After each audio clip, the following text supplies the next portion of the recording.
Cut, pretty.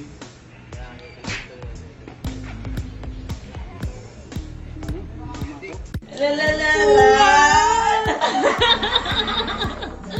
Pretty ka ba? Pretty?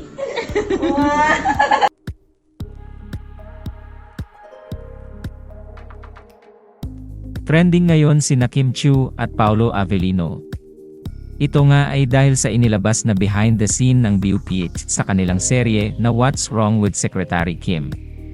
Kapansin-pansin nga sa nasabing behind the scenes ng Kim Pao ang pagiging pebebe ni Paolo Avellino.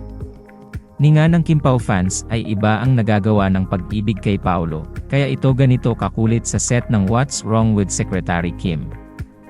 Samantala spotted naman si Kim at Bella na nilalaro ang anak ni Angelica. Panganiban narito at panoorin natin.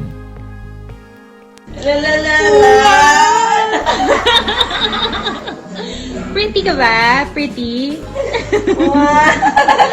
Moms, dinaig niya yung crop top mo. Oh, give me na. Heavy. Is it heavy? Mabigat?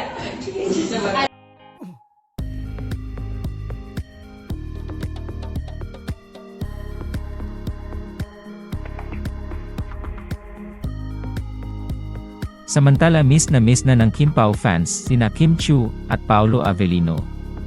Maaalala kasi na simula nang matapos ang taping ng dalawa, ay hindi pa nasisilayan ang mga ito na muling magkasama.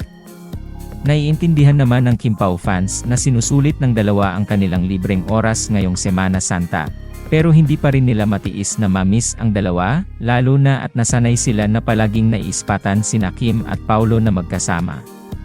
Okay, what is this moment, Kimmy? This is Carabay's moment. Say hi. Hi, Carabay. And then there's... Caraboo. Cara